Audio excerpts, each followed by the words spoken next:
Welcome to the Integrated Schools Podcast. I'm Andrew, a white dad from Denver.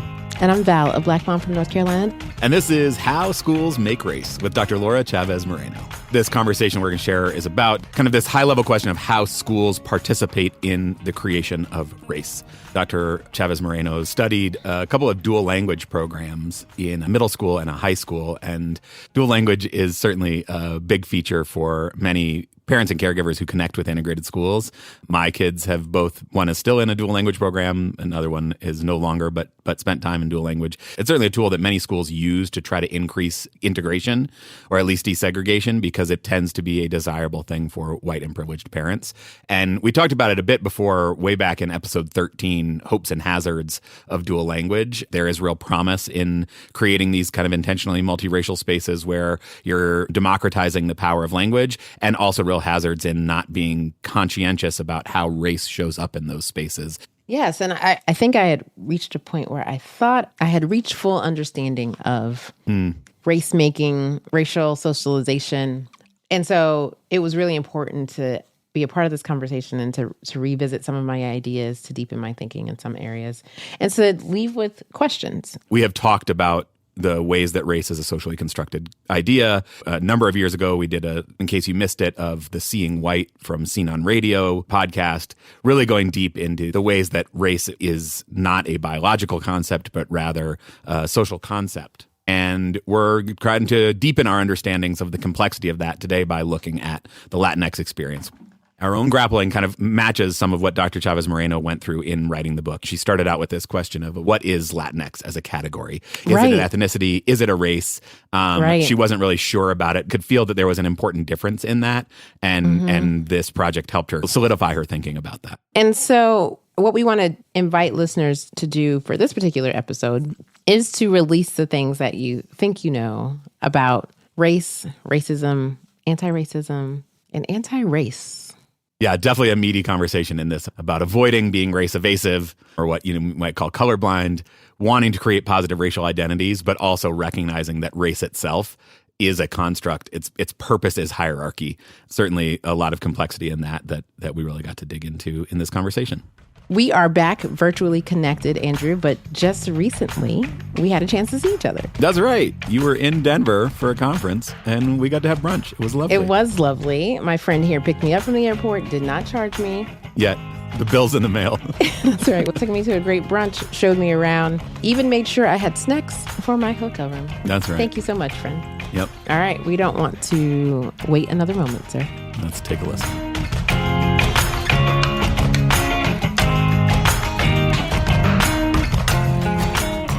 Hi, my name is Laura Chávez-Moreno. I also go by Laura, and I'm an assistant professor at UCLA, University of California in Los Angeles. I'm in the Department of Chicano and Central American Studies and also the Department of Education. And I just recently wrote a book, How Schools Make Race, Teaching Latinx Racialization in America. And I thank you so much for inviting me to talk about it. Congratulations. We love having scholars on the podcast to talk about their scholarship, their research, and certainly about students and how we can continue to make sure that they are getting the best out of school. Thank you so much for inviting me. Yeah. How did you find yourself as a professor writing about race, about Latinx studies, education, justice? How did you find yourself here? Sure. So I am an immigrant from Mexico. My family moved to Arizona when I was 8 years old, but we lived in the border. So I would speak Spanish daily. That was my home language. But I never was able to go to a bilingual school. The signature issue, I could say, for the Latinx community was language and access to bilingual education, culturally affirming, linguistically affirming education. So when I was an undergrad, I decided to pursue being a teacher of Spanish, and I moved to Philadelphia. And there I noticed that the racial landscape of what my students dealt with was different in certain aspects just because of the history of where I grew up was very different from Philadelphia, but there were still some of the same problems in terms of disadvantaging students based on their group, right? So I wanted to understand that, and I went to graduate school to understand that and to understand how to better prepare teachers to navigate these type of challenges, and then also navigate the challenge of how to talk about and teach about race, because that comes up a lot in classrooms. So all of that led to my trajectory. Yeah. Can you go back one step further? You saw issues that lots of people see, but decided to actually try to learn more about it and do something about it. Who poured that into you? What is it about your own experiences that kind of made you question those things initially? Oh, wow. I mean, it was interactions with students, interactions in family. It was interactions in the community. As a teacher, when I was a teacher in Philadelphia, there were lots of times where students brought up race and I didn't really know how to address it. I didn't really know how to structure the conversation or structure the learning in order for students to really dig deep into different ways of thinking about racism and race. I think that's such a significant acknowledgement that Andrew and I work on acknowledging things that we might not feel equipped to engage in the conversations, and thus the practice and the learning is really important in that. Did you have a teacher when you were in K-12 that was a model for what you wanted to be as a teacher, or what you thought was a really important way of going about some of these critical conversations that you wanted to have? Not really in K through 12. What stands out to me most is what wasn't there. And why did I have to wait until when I was an undergrad in order to be culturally relevant and some of the history of the Mexican American community? What stands out to me is that in high school, I learned about, for example, the Trail of Tears. I learned about the Civil Rights Movement. So I learned history that some students don't have access to at all. That's good. I'm very grateful that I learned about that. But it's interesting that I grew up in Douglas, Arizona, which is maybe like 90% Mexican/Mexican American. And we didn't really hear any history about Mexican Americans. I don't recall any lessons that even about like Cesar Chavez, which so many students hear about, right? There really was not any type of Chicano or Mexican American history where I grew up. So that's more what stands out to me. I had teachers who were caring. I had teachers who were not as much. But really what stands out to me was the omission of that type of curriculum. Yeah.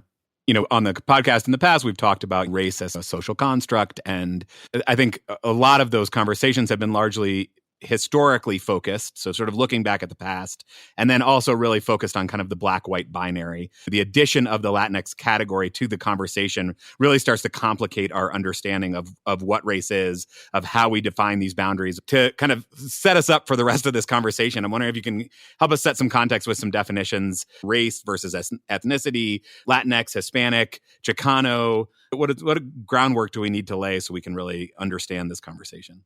So I can start off with the word Latinx, and I use Latinx to encompass Latino, Latina, Latine, and I use it intentionally to challenge binaries, to challenge patriarchy.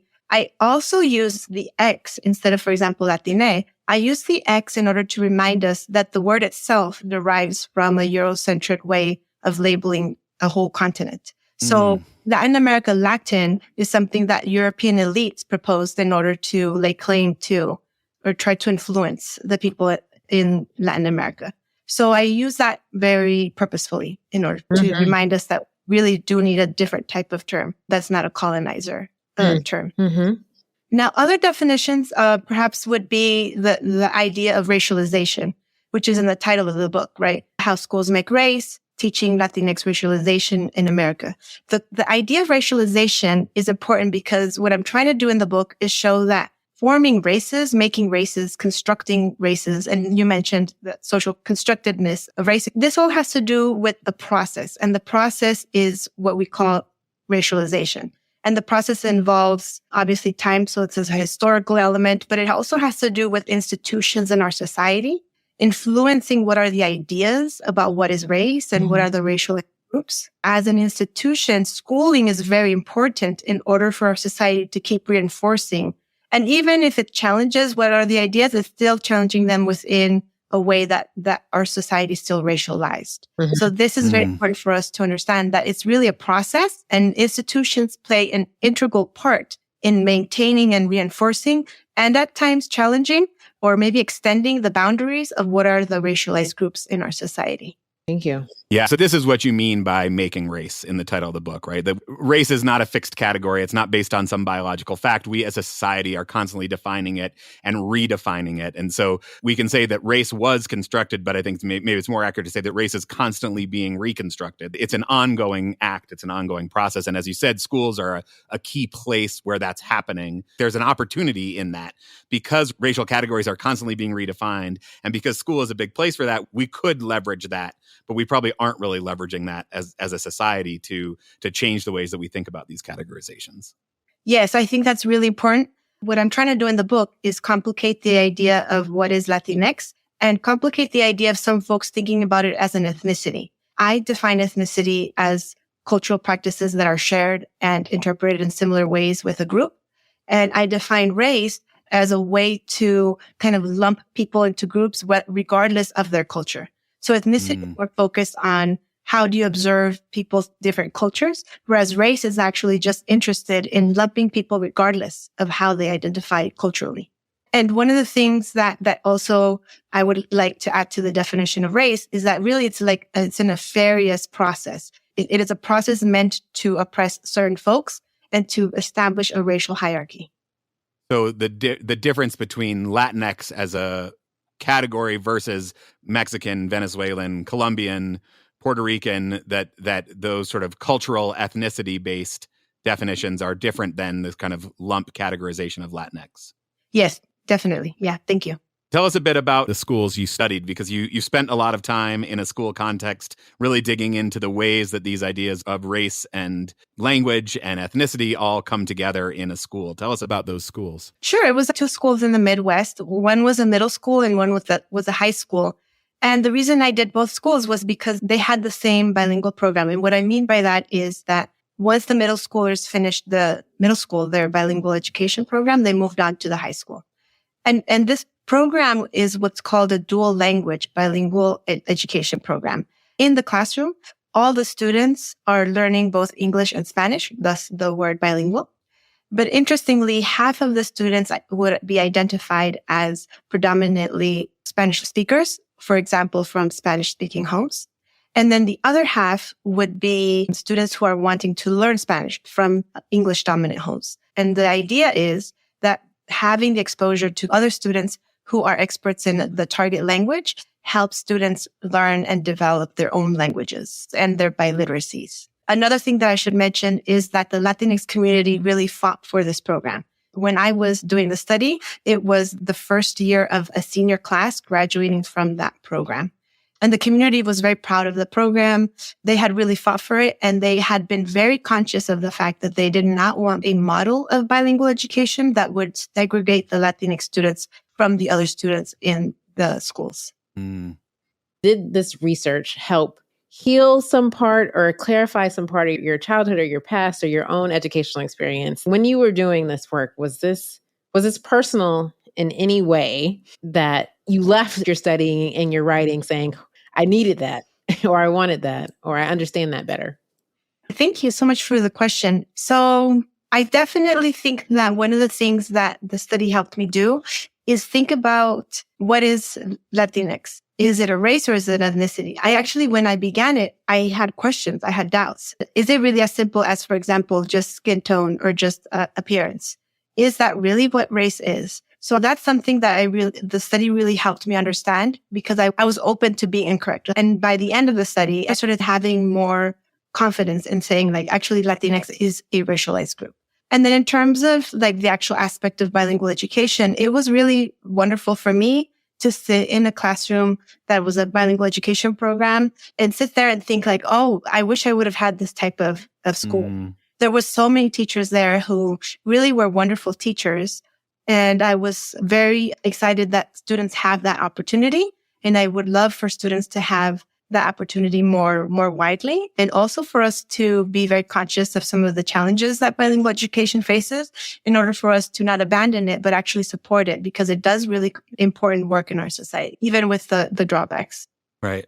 And the challenges come. I mean, all of the teachers who you spoke about, even when they were, unintentionally creating or reifying these sort of racial boundaries and hierarchies, you seem to have so much heart and compassion for them all and recognizing the challenges that they were facing, even if the lessons they were imparting was not necessarily their intent. There was just like a lot of love, I think, in the way the book was written. I really appreciated that.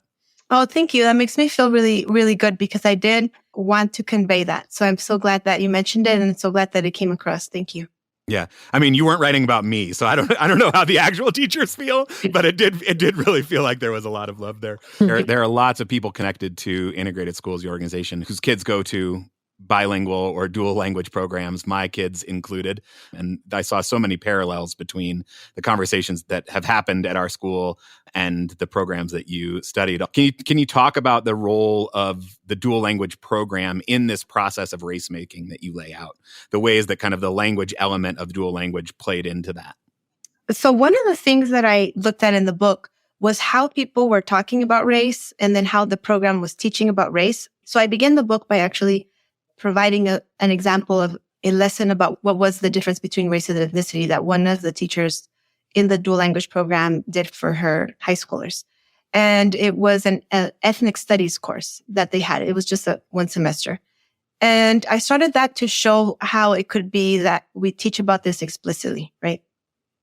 But the book also shows many instances where there are lessons about what is race or what are the racialized groups, and that are very implicit or unintentional. And where language comes in is that a lot of times people think of bilingual education as only really about language and developing biliteracy, etc. But bilingual education should be recognized as making race. So the bilingual education, through just having the program, continue to reinforce the idea of what is Latinx. And what is Latinx, I argue in the book, is a group that is kind of delineated by an imagined Spanish. And I say imagined because not all Latinx people speak Spanish, but this bilingual program, through its way of thinking and having the students think about what is Latinx, continues reinforcing the idea that there is this imagined Spanish that delineates the group. The thing that the group shares is that they speak Spanish. And so if you speak Spanish, you are Latinx. If you are Latinx, you speak Spanish, when both of those things can be false. Yes. Can you talk a little bit about the role of Black kids in the dual language program? Because I thought this was really, really interesting and certainly matched a lot of what I've seen in dual language programs as well. Yeah, it's so fascinating, actually, the way that the people in the community talked about diversity, because what I noticed was that people were talking about the program really needed diversity. And once, I started hearing this and more, and then asking trying to figure out what does this mean? They really meant Black students. The program really needed Black students. And it was interesting, the rationales. It was more than one about why the program needed Black students. And I'm not saying obviously that Black students should not be in the program. That's definitely not what I'm saying. But I had the idea that there was something more, right, to this focus on diversity as Black students. And one of the things that the program had been kind of critiqued in the community was that it caused some segregation within the school. So segregation of students who were the desired students. And who were the desired students were the middle-class white students whose family really wanted their kid to know a different language. And then the Latinx students were another desired group because there was this imagination that their parents were easygoing, that they didn't really challenge teachers, and the idea that the Latinx students would just kind of do whatever it is that they were told. And then the undesired students were the students who the school identified as special education or as Black. So a lot of the community was very concerned that within the school, the program was segregating students in those type of racial lines and then also by special education. So there was a lot of talk about we need more diversity. But it's interesting also because there was this acknowledgement that the program needed the Black students, but there wasn't really as much acknowledgement about, okay, what we're going to do with the students once they're there, right? Because this program was so heavily focused on Latinx culture. And then a lot of the times Latinx culture was separated from African American culture. So there was very little of, for example, the acknowledgement of the Afro-Latinx experience. It was really more a separation of the two different groups. I just hate being the undesirables. That's just my own feelings about socialization and race and all of that. Because I do think that if Black kids in particular understand the history of what has happened to the Latino, Latinx, South American countries and communities, they would find so much in common with that struggle and with those fights and with the revolutionary spirit. And it pains me that that is not something that teachers regularly talk about and help students make those connections. Yeah. There was some towards the end of the study. For example, a student who I was able to re-interview, she talked about that connection. And she specifically said, like, our communities have a lot that we have shared. So that was a very hopeful trend. Yeah. And just thinking about to my own experience and how that was missing. And certainly like you, it was, for me, I was a journalism major in undergrad. So it wasn't until graduate school that I had some of these conversations and exposure, right? And so without that additional structured learning experience, I would not have had the exposure, right? And so that makes it feel so important that we include these conversations as early and as often as possible, because there's no guarantee that I was going to go to graduate school and keep wanting to learn more, or that you were going to keep asking questions about it. And so many people stop that learning. And how do we continue to make sure that we are making those connections for our young people across culture, across race? And I do want to add that even within the African American or Black American student group, there were distinctions that were made in terms of who was in the program and who was seen as a model minority, changed also depending on very specific characteristics of the population. So, for example, someone told me that it may have been strategic, or maybe it was just the way it played out, but the program had more students who were immigrants from Africa than would be kind of normal or representative of what the school had.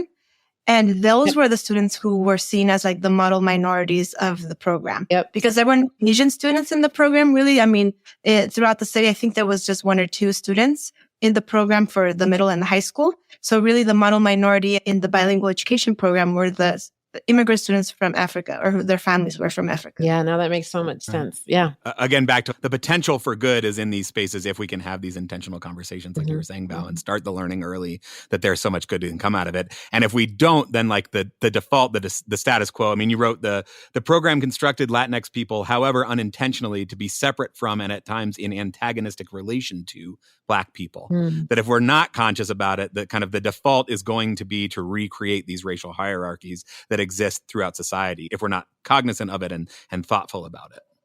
Yes. And that's really one of the things that I hope that readers take away from the book, is that we do have to acknowledge and then be very intentional in the actions that we take in order to ensure that we dismantle racial hierarchies and racial ideas. Yeah. I'm just wondering if you can talk a little bit about the ambivalence of race. This comes up a bunch in the book, looking at the ways that we thought about teaching race, and was such a great concept, totally kind of, reshaped my thinking about race. What is the ambivalence of race and why does it matter? I have to thank Professor Luz Leonardo, who's at UC Berkeley, for helping me think about the ambivalence of race at a time that, again, I was questioning about what is race and is Latinx a group. And reading his work really helped me to understand that this ambivalence of race is basically the acknowledgement that we are racialized. I'm saying we and the society, and then also as individuals. So acknowledging that we are racialized, but then also taking the step of thinking about that race is nefarious and that race is a category meant to divide. So the ambivalence comes in having to acknowledge it, because we don't want to be race evasive, or what many people say, colorblind. We definitely don't want to be race evasive. We want to acknowledge race exists and that we are racialized. But then we also have to make sure to step back and be anti-race, meaning in order for us to get rid of racism, we also have to dismantle race, the racial categories. So there's this ambivalence in terms of like recognizing that we have to fight against racism by unifying. And by unifying, I mean having a shared struggle with other folks who are racialized and or allies who are against racial oppression.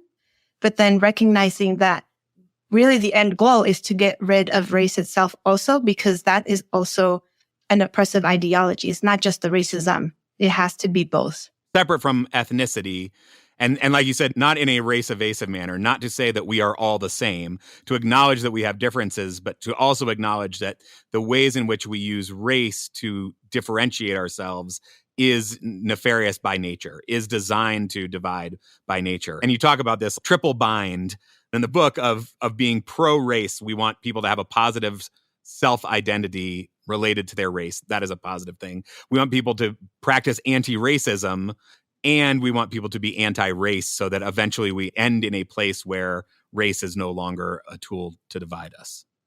Yes, exactly. And I think that comes in with the idea that race is socially constructed.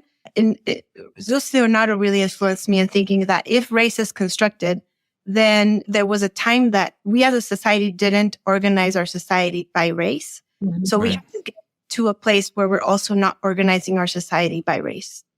I think this is where I always come to like a real personal struggle being a Black American, as we talk about like race and ethnicity. And outside of being a Black American and having American as my ethnicity, the ability to identify as a Black American is a point of pride for me, right? So the idea of removing that, I feel some tension with that. And I feel it's important to distinguish myself, not against my good friend Andrew here, but when I say like American, that does not always convey to some people who hear that as a Black person, right? Or any person of color. And so I don't know what to do with those feelings, thoughts, or wonderings. I'm so glad we're having this nuanced conversation now.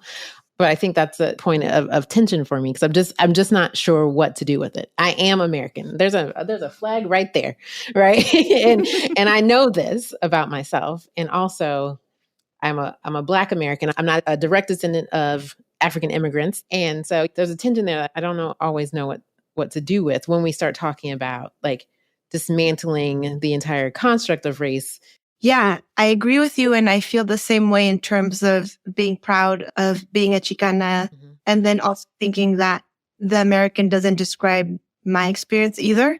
And right now, some scholars are thinking about it in terms of what does this mean in terms of Blackness? Yeah. And then thinking about what's the specificity of Blackness then when we're thinking about how to dismantle racism and then how to also dismantle anti-Blackness. Right. So this is an interesting conversation. And I hope the book is getting at the specificity of Latinidad. Mm-hmm. And I hope other scholars are also thinking about the specificity of Blackness when we're thinking about dismantling racial ideas. Yeah. Because it is different and the book doesn't really delve into the specificity of Blackness. I'm thinking more about the specificity of Latinidad. Yeah. And I learn a lot from scholars who are thinking about the questions that you've mentioned, Val. Yeah. And I think they're really, really important questions that I hope to also learn from other scholars who are really deeply thinking about it and helping us all learn about it. Yeah, absolutely. I mean, it speaks to, and you write this in the book, right?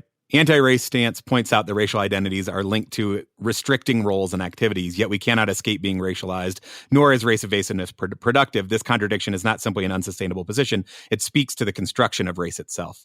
That like all of this complication and nuance is because of the ways that race is constructed in the first place. And so it's hard to imagine what deconstructing race actually looks like. We can talk about times in the past before we constructed race, but those weren't typically multicultural places where we had come together across lines of difference. And so what does it look like on the other side, I think speaks to how inadequate race is as a way of defining people. Yeah. Yeah. Thank you. I feel that you both have gotten the book really well. So I really want to say thank you for engaging with the ideas in the book and taking them very seriously. Thank you.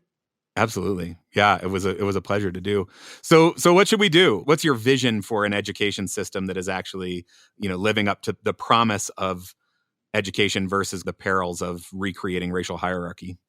Sure. I think one of the first things that bilingual education needs to do, reconnect to its roots in ethnic studies in order for it to advance critical racial consciousness.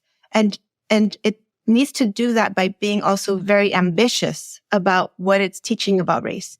So let's think about like math curriculum in the United States. There is a progression in terms of what are the mathematical ideas that students need to learn from elementary to high school.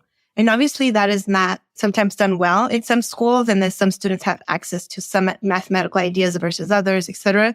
But the concept of race in our schools is not something that is developed at all. Really, in elementary school, students learn that they have to be nice to each other, that they shouldn't judge others by how they look like. And then that lesson keeps going to middle school and then keeps going to high school. So we have to develop that students' understandings about racial theories and what is race. We need to complicate the ideas of students. Because by the time they were in high school, they were really bored in terms of what were some of the lessons that they were learning about, like social justice, racial justice, and felt that it was very repetitive. And it's interesting because despite that, they were still very interested in learning about race. So they really wanted to learn. There were some contradictions about ideas about race that were really not being delved into. And students, I think, by asking the question, they are ready to hear more complicated ideas. So that's one thing that we need to think about is how to structure this throughout a student's learning from kindergarten through to high school. I love that. By asking the questions, they are ready to hear more complicated ideas. I love that with my whole heart. And so all the questions my kids ask me that I'm like, don't ask me that. now I'm like, I guess you're ready. I guess you're ready for the answer. It sounds like that's about what sort of curriculum we're developing. That's about how we're training our teachers. That's about how we're supporting our teachers who want to be doing it. That's about who we're holding accountable and how we're holding them accountable. The support also had to come from the community because sometimes it was just individual teachers doing this hard work and sometimes feeling that they were alone in doing this work and sometimes feeling unsupported and sometimes feeling unsuccessful because they didn't know how to scaffold students into learning about more complex racial ideas. So that's something that the community has to also support. And then that actually links to this national conversation that is about banning CRT or just banning anything that like a conservative right does not like, right? And I say that because we know that it's not really CRT, critical race theory, that's being attacked. It's actually much bigger, right? But instead of this national conversation about whether schools should teach about race or not, we should have a conversation about how to improve the teaching of these ideas. So instead of banning, for example, Mexican American Studies in Tucson, which is one example that was doing it right, that program was doing it right, and then it gets banned. So we have to support the places that were doing this right, and then make sure to expand that instead of banning, for sure. What does it look like to give teachers the tools they need to actually be able to do this well? Sure. I think one of the things that would be very helpful for teachers is to be able to talk with other teachers in terms of what it is that they're doing in the classroom and in order for them to receive feedback from folks. And then also have more curriculum that's available to them that addresses these issues. Some of the teachers really struggled with, and they said that they were fatigued from having to basically develop their own curriculum. They had to look for a lot of materials that they felt their students would connect with. And that really exhausted them. And I was a teacher also. I know that takes a lot of time to find things and to think about how to integrate that into your classroom. So for teachers to have the supportive community that divvies up that type of work or shares resources would be very helpful. And I'm guessing that it's not just about, we need some really explicit, targeted curriculum around racial identity development, around critical consciousness about race, but then it also has to kind of permeate through the rest of. So when we're talking about math, when we're talking about Spanish language development, when we're talking about history, when we're talking about, social studies, all these things that sort of critical consciousness is part of the conversation. Yeah, definitely. And having us as a society think about how that would look throughout the student's trajectory in schools, that would be wonderful. I do want to share something about when I entered the study. I actually thought I would be seeing almost no talk or no explicit lessons about race. So it was in a way a pleasant surprise to be in classrooms and then see that type of work being done. It was actually very heartening for me. That's great. Something that's always hopeful for Andrew and I, and I'm sure you as well, is like, what did you see from the students that convinced you like this is worth doing? This is worth all of the challenges that we have to overcome and that we should push forward.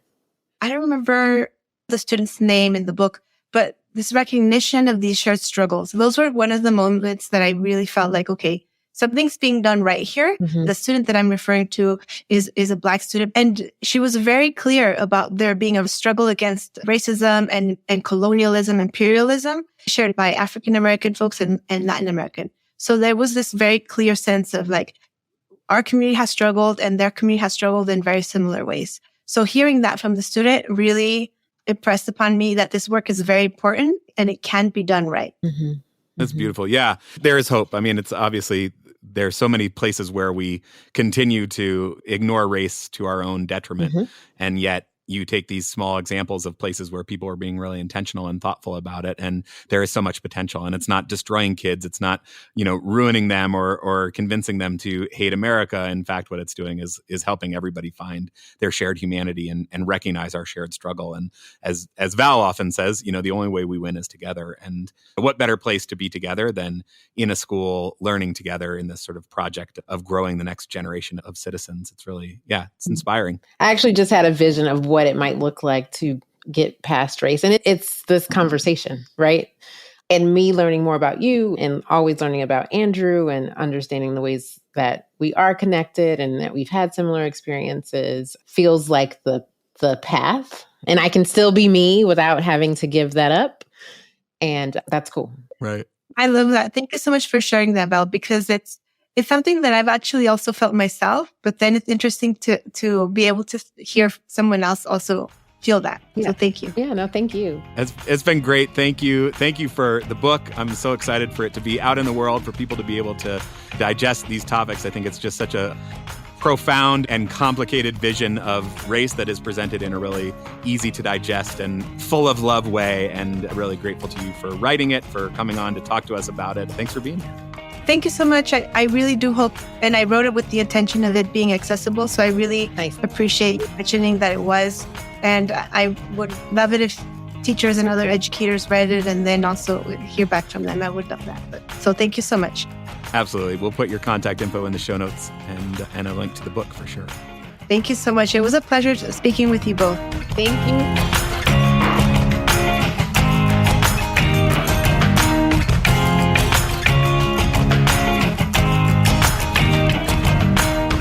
So Val, what'd you think? Oh my gosh, when I said I had a vision of what it means to be in a post-race society, I lost it. I have no idea what that was. It was a blink. It was a flash. It was a moment in time. I mentioned the tension that I felt regarding what it means to let go of race and what felt like a racial identity that I'm proud of. And so I want to talk about, I say talk about, but really this is a grappling, Andrew. So everyone will hear my unbaked thoughts as we are talking about this together. Dr. Chávez-Moreno mentioned the triple bind. So being proud of your racial identity, with the next step being anti-racist, with the next step being anti-race, right? And one of the ahas that I came up with is wow, she really just extended my timeline to a better future, right? Dang. Thought we were close. I thought we were close, but we are actually a little bit further than I realized. And I think it starts with that first step, right? Being proud of your particular racial identity. And that is something that I was very intentional about with my children growing up, right? I wanted them to have a sense of self and a sense of pride before they went to school, just so that they would know who they are and they could be proud of that. And I think that's an ongoing thing. That's an ongoing thing throughout the course of your life. And if you haven't had any explicit conversations about that, you might spend your entire adulthood figuring that part out. And again, I don't know how white people do it. You can talk to me about that. I believe the assertion that race is created as a tool of hierarchy, that there is nefarious intent in the creation of race, that the ways that race not just originally was created but continually is recreated is used as a tool for hierarchy, is used as a way to divide. And so conceptually, moving to a place where that is no longer the case feels like the ultimate goal. And I think it's much easier to imagine in the sort of broad Latinx diaspora context where people have ethnicities to hold on to. That doesn't necessarily apply for, the majority of white or Black Americans. And so I don't really know what to do with that. I mean, the idea of developing a positive racial identity for your Black kids that can withstand the potential attacks that come from our education system, from society at large, feels like an important piece. I certainly have not tried to instill a positive sense of my kids' whiteness in them. Mm-hmm. I mean, I think there's like a healthy white identity, but a lot of that is, I think, about like rejecting the ways that society tries to hold up whiteness. And being proud of whiteness feels like really, I don't know, I can't see how feeling good about that. When I left that conversation with Dr. Chávez-Moreno, I did ask myself, like, what is Latinx? What have been my ideas about it? And I know we believe in super nuanced conversations, and we certainly like reject binaries and all of those things. And we know that accepting complexities in these situations is preferred to simplifying everything. Yep. But I realized, like, after that conversation, that was not what I was doing for the Latinx community. My motto, and I saw this on a shirt once, is Black, brown, and anybody down, right? So that's where I was, right? And I don't know that I interrogated the idea of what is Latinx. Yeah. I think I got a little more complex in my thinking when I, years ago, learned about Afro-Latinos and, how their experience will be different from white presenting Latinos. But still, it was still very much in that binary, right? Yeah. If you're browner, then you've experienced life the way I have. And we connect on that same level. And I appreciate her forcing me to stop and interrogate my own thinking again about something that maybe I thought was settled in my mind. And not to dismiss, I think I just unintentionally tried to make it super simple. Right. And I think that's because I was, if we talk about the triple bind, I think it's because I have spent so much time in that first section of having a positive racial identity. Yeah. Because I find like pride in that, and I don't feel complex about that for me.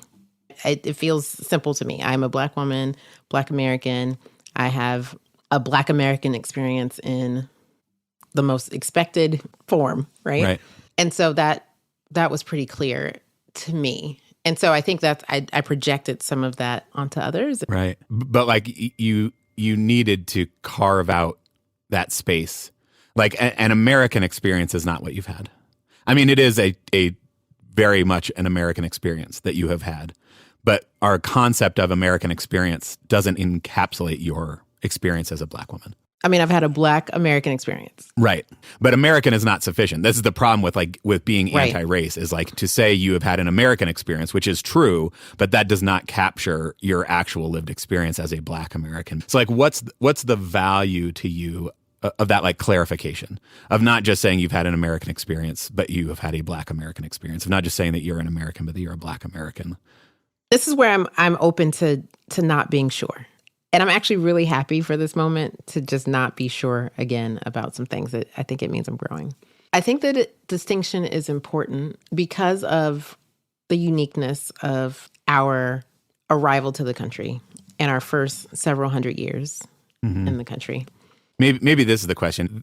There's a piece that feels very obvious to me of like the importance of giving your kids a sense of pride in being Black. Of like feeling a sense of affinity to other Black people that feels like a protective mechanism, that feels like a way to guard against the inevitable anti-Blackness that they are likely to encounter.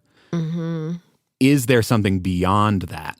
I imagine that the world that Dr. Chávez-Moreno is talking about, in which we actually are moving towards anti-race, to eliminating race as a way to categorize people, is a place where you no longer need that armor, where you no longer need that sense of protection. If we were in that place, is there still something lost by giving up the identity of Blackness? The rejection that Black Americans may feel comes in so many forms that as a parent, I need to teach you like where to look for help, where to look for support. And that has defaulted to other Black folks because the assumption is made by me that they are also connected to a similar experience, right? Right. In the Black community, we have a saying, all skin folk ain't kinfolk, right? What I was just thinking. So while the positive Black identity helps fend off some of that pain of rejection and not belonging, it's also of like, if you need some help and you're alone and you have a choice of like who to go ask for help, Right. look for the brown face. Right. Like the brown face will see you differently, won't see you as a threat, won't see you as a stranger, won't see you. Certainly less likely, right? Like you're Right. you're playing your odds better. All skin Right. folk ain't kid folk, but a lot of skin folk are, and so Right.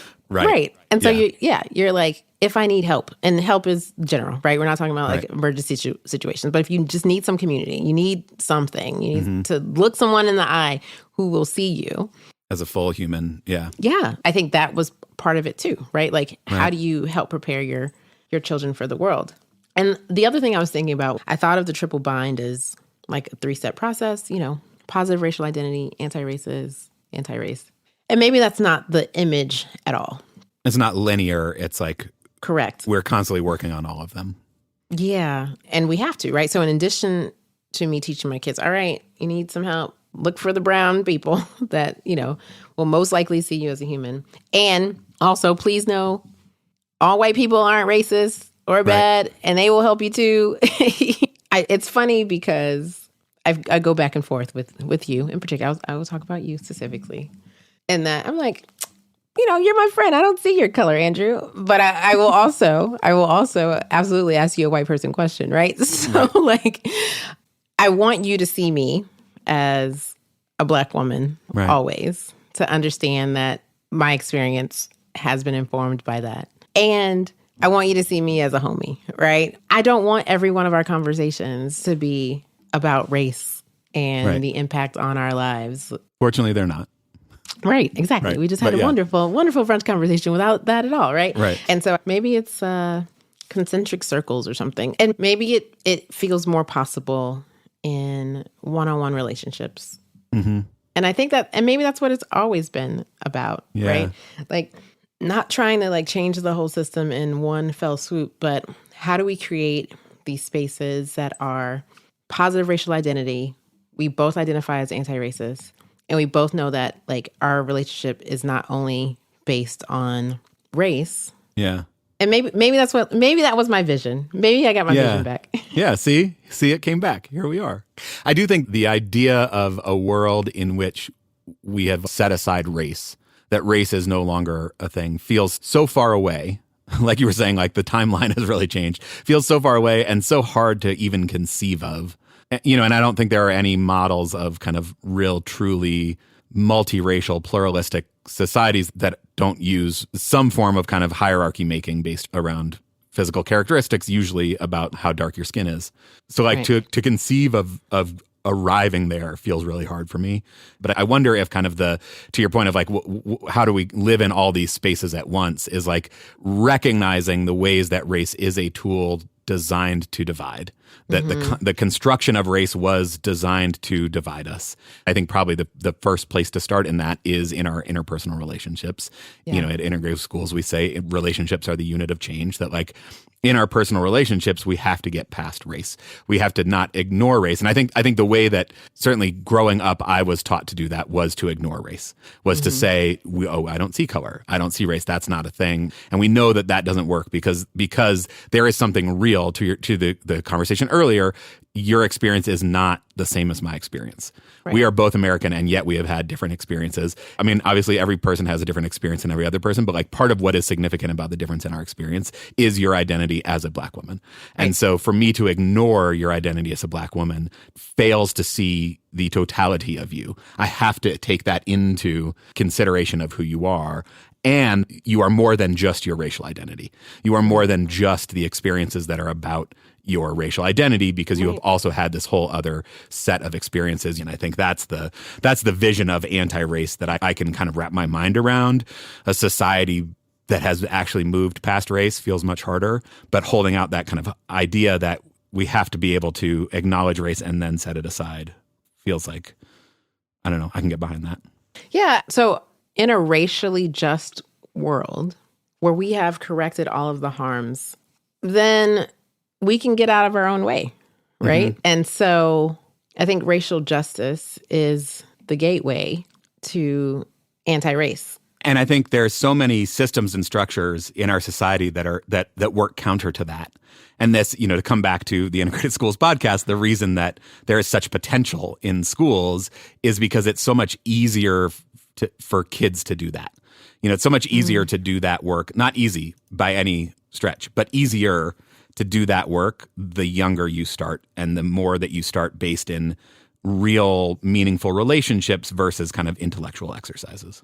Yeah. And I like the transition to talking about how schools make race because, you hear all the time like anecdotes about young people playing together and not caring that they are a different race or ethnicity, and how very quickly in schools you start to see the hierarchy play out, whether it's how your Black and brown classmates are treated, who gets called on, what your honors class distribution looks like. Right. And that is if you're lucky enough to go to an integrated school. Right. I know in my heart that school is a place where we can teach people how to be better at this. And there's always lots of debates about the purposes of school. And I don't know that an explicit purpose has ever been to raise anti-racists, that's never been an explicit purpose.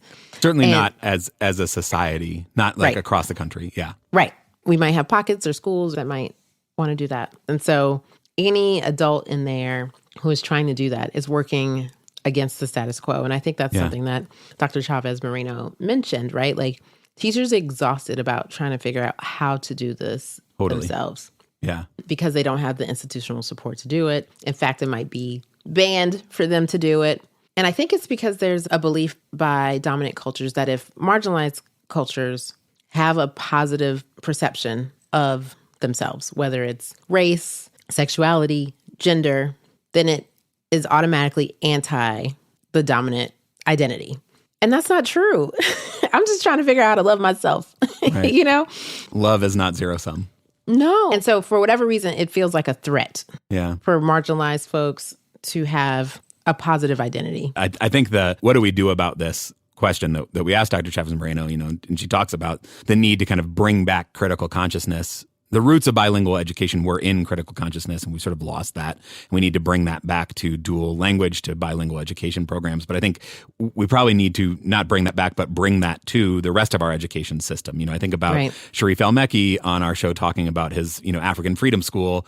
That education was entirely focused on building critical consciousness and developing future activists whose job was to make their communities better and stronger and to make the world a better place. And like you're saying, that has not ever been a sort of an explicit goal of our education system. We talk about training future workers and we talk about, giving kids the skills for the 21st century. But where are the places where we can use education as a tool to improve everyone's life, to build critical consciousness, to drive social activism, to bring the voices of all of our people to these big questions that we have to answer as a society. And we can't assume that creating bilingual spaces is sufficient, just like we can't assume that creating racially diverse student bodies, putting kids in the same building is sufficient. That doesn't do the trick. We have to take this proactive stance. She said, instead of asking, should we teach about race? Why aren't we saying, how do we teach about race? Right. Our kids need to learn about race. Why don't we have, as part of our standard curriculum, a progressive with scaffolding that gives elementary school kids some pieces that then grows and builds on that builds these tools and skill sets around understanding race? How do we teach critical consciousness? How do we empower students to then use that knowledge and service their communities? That feels like, while it has not been an explicit goal of education, should be, if we want to have an education system that actually serves our whole country, is something that we should be fighting for. Yeah, because kids are tired of learning about the same civil rights heroes Over for and over 13 and over years. again. For Right. 13 years. Yeah. Yeah, I think it's possible. You may remember that critical consciousness was part of the CARE framework, the anti-racist educator framework. We'll put a link to that conversation Awesome. in the show notes as well. I think that's a good idea. In teaching about race, we have to teach about power, and I think that's the biggest threat to people who want to maintain the status quo. Yeah. My hope is that the messages about the need to address power, if they are combined with the kind of positive vision of what the world could look like, that it is not zero sum, that the pie can grow, that there is like a better world out there, that we actually can win if we are together. The only way we can win is together, but we actually can win if we try to win together. That the kind of that positive vision is what can push people through the discomfort of really coming to terms with the way that power shows up in our schools and in our lives more broadly. I don't know that I felt the listeners got a whole lot of coherent thoughts from us, but I think they got the real us in this conversation, like grappling with a challenging issue. I'm really grateful. Yes. I mean, we said at the outset that this kind of the Latinx experience really complicates our understanding, and it certainly did in the conversation with Dr. Chávez-Moreno, and it's still complicated. I don't know that we necessarily simplified it at all. Thanks for listening, y'all. But we lived in the complication of it. So really grateful to Dr. Chávez-Moreno for writing the book. There'll be a link in the show notes. Also contact information for her if you want to get in touch. If something in the conversation here or in the book really struck you, she would love to hear from you. And we would also love to hear from you. So send us a voice memo, speakpipe.com/integrated schools. Go to the website, integratedschools.org. Click on the Leave Us a Voice Memo button on the side of the page. We want to hear how you're grappling with this idea of how race is constructed, how race is made, how race continues to be remade, and how our schools play a role in that. Absolutely. And once you listen, have this conversation with someone else, right? So listen, share, revisit, sit with some of these thoughts and really question, like, what do you actually believe and why? Yes. And if you want to go deeper, we have a free guide. It's called Helping Your Children Thrive Without Perpetuating School Segregation, a starting guide for socially conscious parents.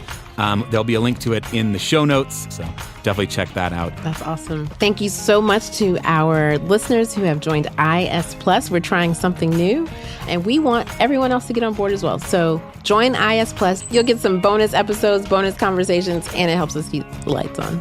That's right. If you're listening on Apple Podcasts, right in your podcast app, you'll see a way to subscribe. And of course, Patreon is always there. Patreon.com/integrated schools if you want to support that way. We are always grateful for it. Andrew, it was so good to see you this week. That was great. It was really amazing. So thank you so much for being my friend. Thank you for grappling with all of this with me. Coming and visiting was very nice. And as always, it's a pleasure to be in this with you. So try to know better and do better. Until next time.